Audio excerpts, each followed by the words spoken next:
Chef Eli Kulp started his cooking career at the ripe old age of 14. He grew up in Washington State and in 2012 moved to Philadelphia, where he is now executive chef at the city's hottest restaurants, Fork, High Street, A Kitchen, and A Bar. And the accolades have been rolling in. Most recently, Food and Wine magazine dubbed him one of the best new chefs of 2014. And the Philadelphia Inquirer named him Chef of the Year. So we're thrilled to welcome Chef Eli Kulp to the dish. Thank you so much. First of all, congratulations. Thank you. How does it feel? Feels great. Feels great. Feels great for the whole team. I have a great group of people around me, so it really helps out too.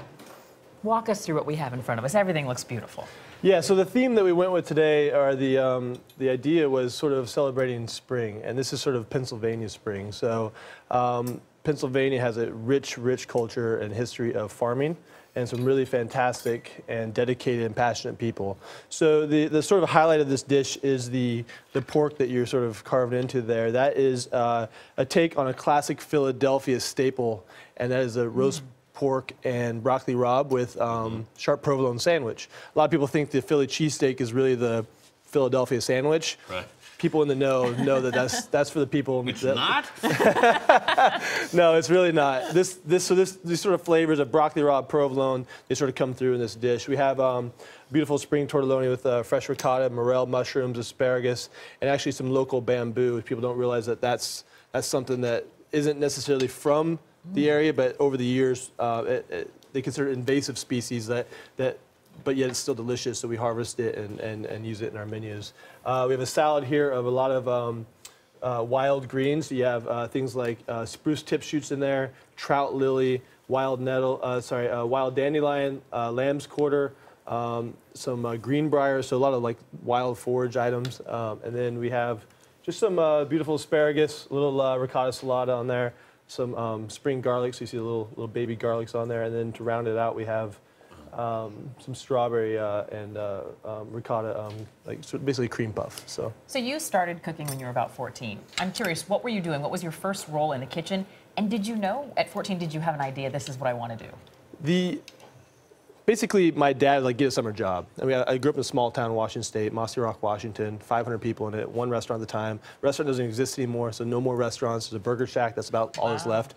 So started washing dishes, busing. By a few months into it, started just really sort of getting involved in the food, helping prep and all that. And then by the time I was, finishing up high school, I knew that was what I was going to be doing for the rest of my life. You ended up in New York, right, working at some big restaurants, but then you went down to Philadelphia. What took you to Philly?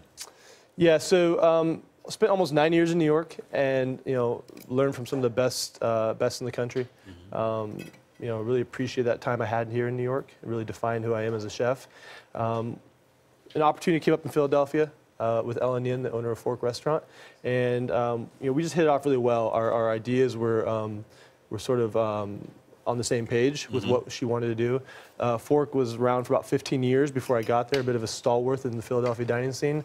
And she knew that she wanted to sort of reinvent it, and she thought of the opportunity to sort of do that, so that's what we did at Fork. You have a lot of restaurants. What's the biggest challenge? I mean, how do you keep them all at this level? I consider myself almost as much of a coach as I do a chef these days. It's really about creating a strong team that can support that challenge. I can't do it all myself. I can't be cooking all the dishes all the time. It's about really inspiring people and my team to really want to be there. And that's if they want to be there and they want to work there, you're going to get much more out of them if they feel like they have to be there. So this is absolutely delicious. I want to hand you this dish and ask you as you're signing it, if you could have this meal with any person, past or present, who would that person be? My grandmother Phyllis, they were from Central Pennsylvania, so I think that she would really get this meal. She's never had the opportunity to see me at this level of dining, so I think that would be a really special moment for her. I'm sure they'd be very proud, your whole family. Thank you. Chef Eli Kulp, thank you so much. And for more on Eli Kulp and the dish, head to our website at CBS This Morning.